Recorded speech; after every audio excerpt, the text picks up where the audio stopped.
Alright mga kuya, ayan nandito na yung dalawa nating applicant na kung saan nung nakaraang araw nandito sila, nag-apply. Nung pagpunta rito hindi pa sila nakaayos ng uniform. Nagpasa pa lang sila ng tuan file, folder, chinik natin, okay naman. Then pinabalik natin sila para makapag-ayos ng uniform. So check natin yan yung uniform nila at konting orientation sa tamang pagsuot ng uniform So titingnan natin, no? So papakita ko sa inyo yung mga basic na ating ituturo. Ayan. So nakita natin, complete naman yung kanilang uniform. Tinuruan na natin sila kung paano magsuot ng tama nitong sombrero. Bagkos ang sombrero authorized talaga is piercing cap. Pero sa ngayon is ball cap yung aming ginagamit. So sa lahat naming pwesto. So ganun pa man, nasa ating kasi yun, discretion ng agency yun kung anong gamit ang kagamitan ipapagamit sa kanilang mga security basta meron siyang permit, no? So makikita natin mga ka-5'9", mga ka-bodyguard, mga kuya dyan, kumpleto sila head to foot, no? Bagkos ang ina-implement namin palagi pag tayo ay naka-blue uniform ay dapat itong pang ilalim natin is either black or blue. Kasi para hindi siya kita. Kaya kung makikita natin, naka-blue kayo pero kitang-kita siya. Kaya kung white uniform, okay yan, yung white din. Pero kung naka-blue nga tayo nakatulad dito, is dapat black yan or kaya blue para hindi siya kita. So, at least uniform siya. Okay? So, tinuro na natin sa kanila yung tamang pagsuot ng sombrero. Kaya ganyan na yung mga itsura nila. So, papakita ko sa inyo close up mamaya. So, yan. So, i-check natin isa-isa yung kanilang gagamitan. Right mga kuya, yan papakita ko sa inyo. I-check natin isa-isa yung kanilang mga paraphernalia ha. So, titingnan natin kung ano yung mali dito sa ikinabit nila or kulang.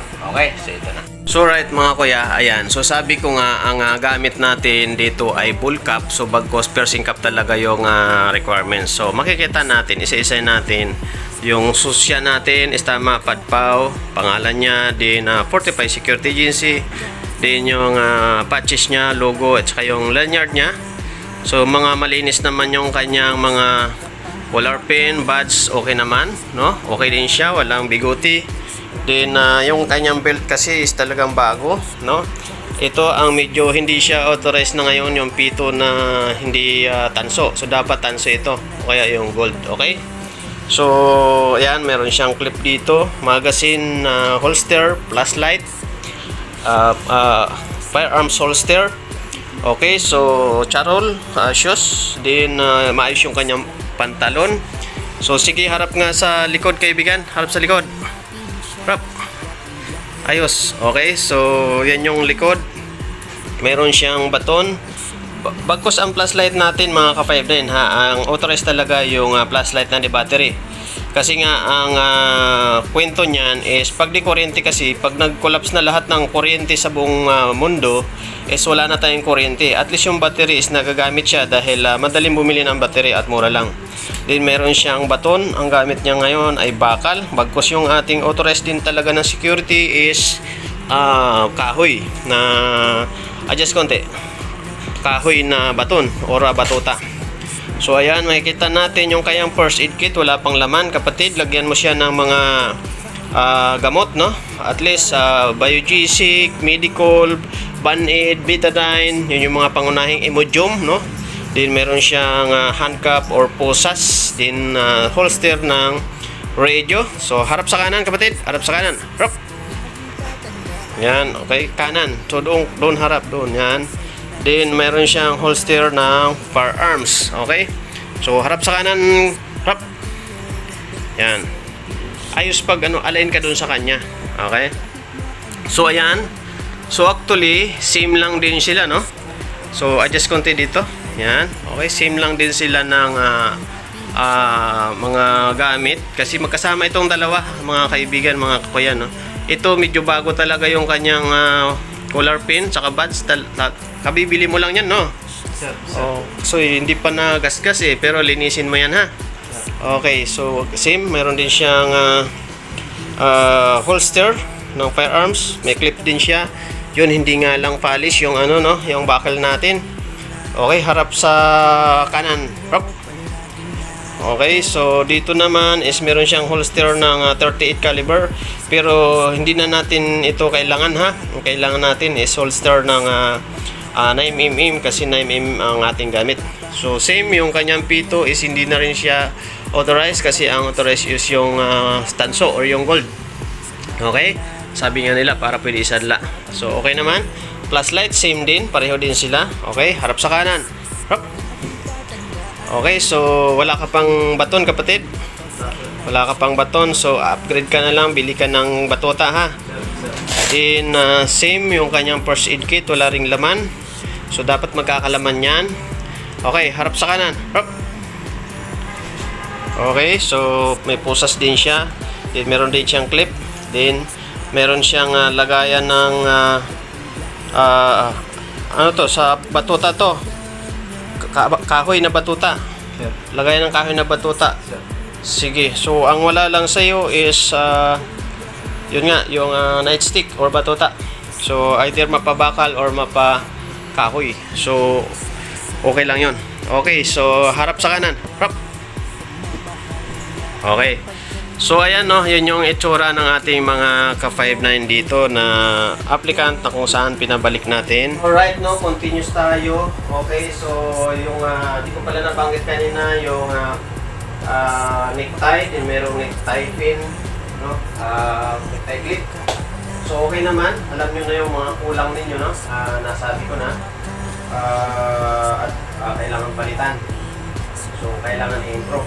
So ang flashlight, mga kapatid, is dapat always yan meron siyang ilaw. Kaya tayo may flashlight na gamit.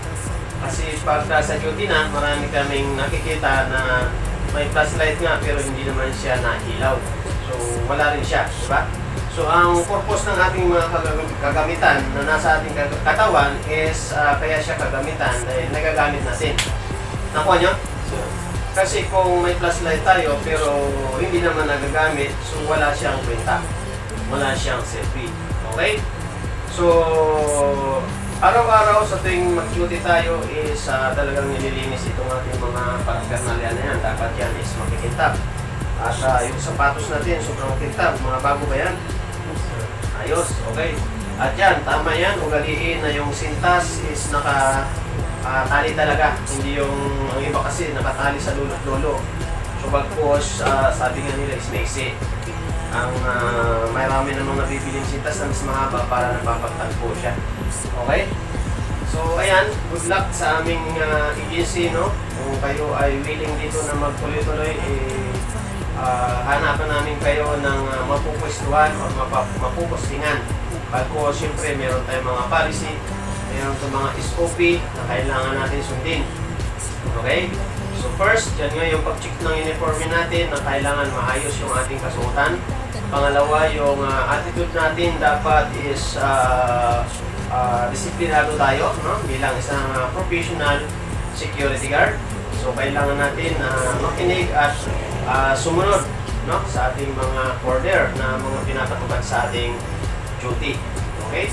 So, ganun pa man, ang ating first mission is, ayan mga kaibigan, mga kababayan, mga kuya, ay gawa na yung kanilang DDO dahil magkakaroon sila ng OJT ngayon din. Papupuntahin ko sila sa isang pwesto namin para magkaroon sila ng OJT. Meron din tayong OJT form na pinipil up pa ng OIC at doon nag-grade yung ating mga OJT kung anong kanilang attitude, customer service, o yung trabaho nila is nagagampanan ba. Okay? So, good luck. At syempre, dahil unang pagsubok is kailangan ninyong ipakita ang inyong maayos na pagtrabaho at maayos na attitude kasi yun ang important sa atin dahil pag may attitude problem tayo is doon nagkakaproblema. No? Hindi lang sa agency, pati sa magkakasama.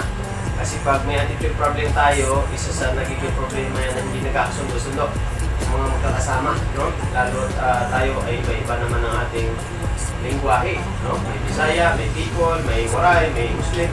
So, pag medyo ang attitude natin is hindi ganun ka disiplinado, madalas ang pagtatagpo na hindi maganda, yung pag-aaway, di ba? Pero kung disiplinado tayo, malawak tayo, attitude natin is very discipline tayo, then yung maximum tolerance natin is mahaba, mataas, malawak, is malayo tayo sa problema. Okay? So, kailangan sa security guard is magkakasama yung customer service at saka maximum tolerance. So kaya siya may customer service para alam natin kung ano ang magandang approach doon sa ating mga customer. Katulad ng pagbati lang ng mga basic na good morning ma'am, good afternoon sir, good afternoon ma'am, thank you sir.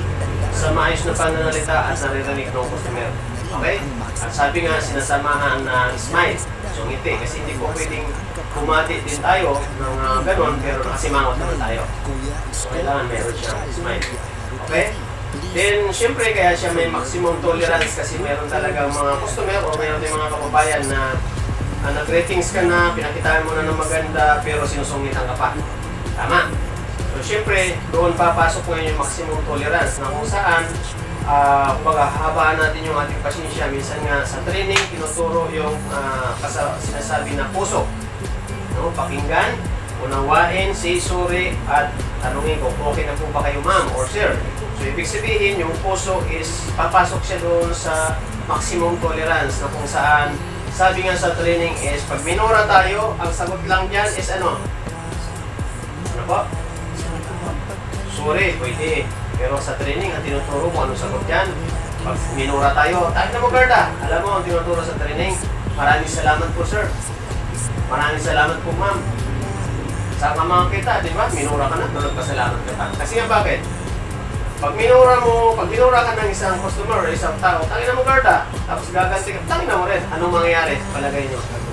Dulo, away, hindi maganda ang pagkainatnan. So, tandaan natin, ang pinunta natin is trabaho, di naman away, di ba? So, kaya maximum tolerance is huwag tayo basta-basta papatol sa mga bagay-bagay na hindi naman dapat.